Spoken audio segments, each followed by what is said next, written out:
ॐ अग्निवीरे पुरोहितं यज्ञस्य देवमृत्युजं होतारं रत्नधातमम्। मित्रों, सादर जय सिया राम।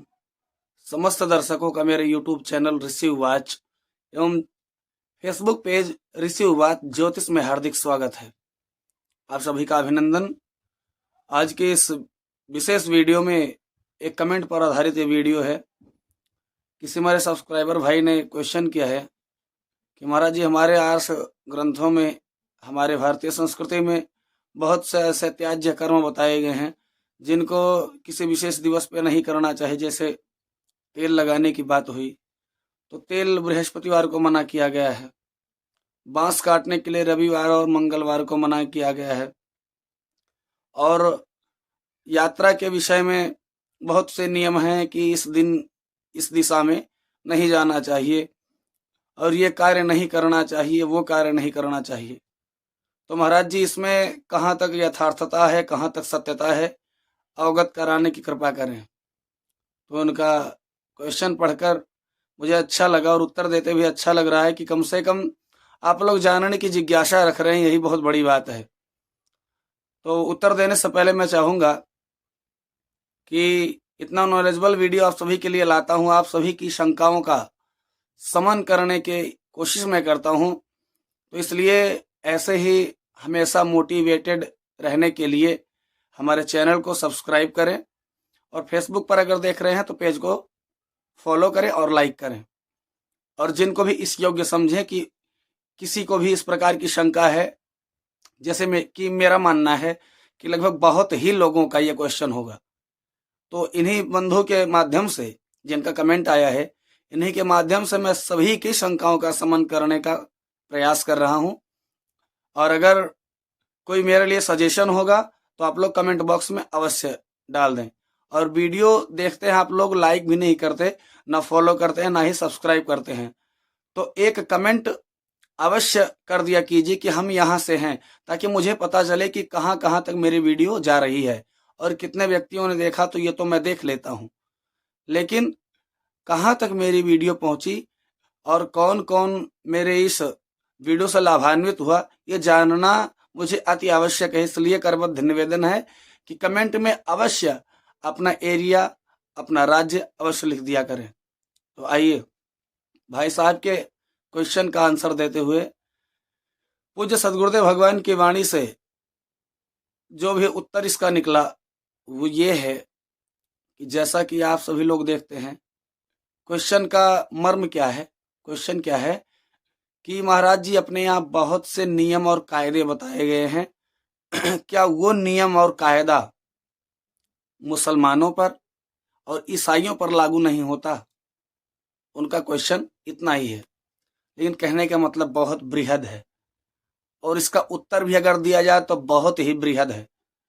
और परिणाम आप सबके सामने है। उत्तर का जो परिणाम होता है वो आप सभी के सामने भी आ जाएगा, क्योंकि सभी लोग, आज मीडिया का जमाना है, तो सोशल मीडिया पर आए दिन ऐसे क्वेश्चन आते रहते हैं, हम उत्तर देने का प्रयास करते रहते हैं।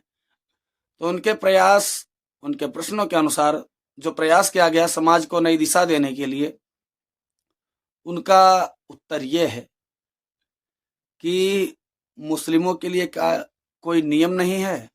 मुस्लिमों के लिए और ईसाइयों के लिए क्या कोई नियम नहीं है? हम लोग बृहस्पतिवार को तेल ना लगाएं, रविवार और मंगलवार को बांस ना काटें, तुलसी जी के भी विषय में जो भी नियम बताए गए हैं कि इस दिन नहीं तोड़ना चाहिए, उनको किस प्रकार से ठाकुर जी को भोग लगाया जाए अगर पत्ती नहीं गिरी है तो इन सभी का एक समुच्चय वीडियो के रूप में आप सभी को आए दिन प्रस्तुत करने वाला हूं मैं। लेकिन आज इसी वीडियो में उत्तर देता हूं, तो उन्हीं के प्रश्नों का ध्यान देते हुए कि सभी को परिणाम मिलता है, क्योंकि इस चराचर से ऊपर उठकर कोई नहीं है, जो है इसी धरित्री पर है। और जो भी नियम हमारे आर्ष ग्रंथों ने, हमारे वेदों ने बताया है, वो वैज्ञानिकता के लिए प्रमाणिक है। इसमें प्रमाण देने की कोई भी आवश्यकता नहीं है। क्यों? कि वेद साक्षात विज्ञान का ही दूसरा रूप है। विज्ञान की दृष्टि से देखें, चाहे आध्यात्मिक दृष्टि से देखें, चाहे साइंटिफिक रीजन जाने, चाहे स्पिरिचुअल रीजन जानने की कोशिश करें, लेकिन आएगा दोनों एक ही कारण कि वेद पूरा का पूरा विज्ञान पर आधारित है। लेकिन जो इसका मर्म समझेगा बस बात वही पकड़ पाएगा। तो उनका उत्तर यह है कि अगर मुसलमान हो या ईसाई हो, बृहस्पतिवार के दिन अगर सरसों का तेल, तिल का तेल लगाते हैं तो दिक्कत होगी। और बताते हैं आपको कि क्या दिक्कत होगी।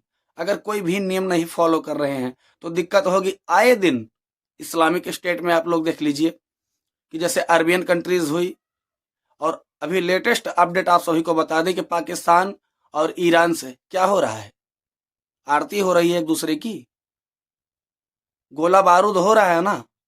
प्राकृतिक आपदाएं हमेशा आ रही हैं ना, इनको छोड़िए। अब आगे बढ़िए कि यूएस कंट्रीज में, जो अंग्रेजों की कंट्री है, वहां पे क्या प्रॉब्लम नहीं है। आए दिन बाढ़, भूकंप, प्राकृतिक आपदा, ज्वालामुखी, सबसे सब संतृप्त हैं एकदम। लेकिन यही अगर अपने यहाँ की बात की जाए, भारत की इस गौरवमयी पुण्यमयी भारत भूमि की बात की जाए, तो हमारे यहाँ हर प्रकार के मौसम का हम लोग आनंद लेते हैं। सर्दी, गर्मी, वर्षा, शरद, हेमंत, जितने भी ऋतु हैं सबका हम लोग परिपूर्णता के साथ आनंद लेते हैं। इसलिए कहा जाता है कि भारत भूमि एक पुण्य भूमि है, क्योंकि अगर कहा जाए तो भारत भूमि में आपदा विदेशों की तुलना में बहुत छोटी सी है। अगर परसेंटेज निकाला जाए तो 1-2%। लेकिन विदेशों में देखिए आए दिन आक्रमण, अभी रूस वाला घटना सुन ही रहे थे आप लोग। अब रूस वाला शांत हुआ तो पाकिस्तान और ईरान वाले चालू हो गए। तो ये सब क्या हो रहा है? आईएस क्या सब कर रहे हैं? ये सब आक्रमण ही तो है। और आक्रमण की देन कहां से आती है? आक्रमण की प्रेरणा कहां से आती है? बस दिमाग से, मस्तिष्क से, सोच से। तो ये सोच हमारी दूषित कहां से हुई? जब हम क्रिया गलत करेंगे तो हम उससे हमारी, आप लोग ये जान लें कि जो भी हम क्रिया करते हैं उससे एक परिणाम जनरेट होता है, परिणाम प्रकट होता है। उस परिणाम का हमारे मन मस्तिष्क पर पूर्णतया उसका असर होता है, उसका परिणाम होता है, उसका पूर्ण रूप से हमारे ऊपर परिणाम दिखाई देता है। लेकिन बस अंतर यही है कि कोई समझ लेता है और कोई नहीं समझ पाता है, क्योंकि भगवान अपने ऊपर कारण नहीं लेंगे, दोषारोपण भगवान स्वयं नहीं लेंगे कि मैंने ये कराया है। जैसे अपने यहाँ केदारनाथ की घटना, अब वैज्ञानिक दृष्टि से देखा जाए तो भाई भूकंप या अतिवृष्टि, अनावृष्टि, जो भी कारण हो, प्राकृतिक आपदा की श्रेणी में रखा गया। लेकिन अगर आध्यात्मिक देखा जाए तो हम मानवों ने क्या किया है? कभी आपने सोचा? हम मानवों ने ऋषियों के लिए क्या किया है, जो दिन रात हमारे लिए हिमालय की गोदी में दिन रात तपस्या करते हैं कि समस्त विश्व में शांति व्याप्त हो, सभी का जीवन निरोगी हो। इसीलिए वो दिन रात तपस्या करते हैं। लेकिन हम लोग क्या करते हैं कि जहां पहुंच गए वहीं पब्लिक स्पॉट बना दिए और पिकनिक स्पॉट बना दिए, रेस्टोरेंट बनवा दिए, बियर बार बनवा दिए। ये सब क्या हो रहा है? हमारे कर्म का ही परिणाम है। पहले पूज्य गुरुदेव भगवान बताते थे कि पहले बहुत बड़े बड़े ब्रह्मर्षि हरिद्वार में ही रहते थे, जहां आज लोग घूमने जाते हैं, जहां आज मार्केट लगती है। लेकिन अब थोड़े से ऊपर गए, लेकिन अब वहां पर भी लोग public spot, picnic spot, reel बनाने के लिए पहुंच जाते हैं। तो ये सब क्या हो रहा है? हमारा वहां तक जाने का कोई अधिकार नहीं है। हमारे अंदर उतनी क्षमता नहीं है कि हम उस पुण्यमयी गरिमामयी भूमि के आसपास भी फटक पाए। तो ऋषियों ने सोचा कि हम लोग और थोड़ा सा ऊपर चले जाते हैं, इसमें हमें कोई दिक्कत नहीं है। लेकिन जितना वो लोग सहते गए, हम लोग उनको उतना ही बरगलाते गए कि कहां तक सहन होगा। तो इसलिए भारत में जो भूकंप आया, अतिवृष्टि हुई, बाढ़ आया, केदारनाथ की घटना, उसका सबसे बड़ा परिणाम यही है कि देवताओं का, ऋषियों मुनियों का अगर स्थान छीना जाएगा तो सभी लोग बनावटी साधु नहीं रहते हैं।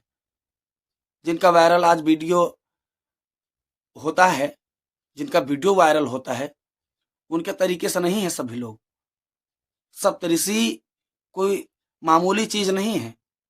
क्षण भर में समस्त पृथ्वी को नष्ट भ्रष्ट करने की उनके अंदर अदम्य क्षमता है, लेकिन सहन करने वाला एक पिता होता है, इसलिए सहते गए। इसलिए भारत में कभी दैवीय प्रकोप नहीं होता है, होता है तो 1-2% होता है, क्योंकि हम लोग उनके नियमों को फॉलो करने वाले होते हैं।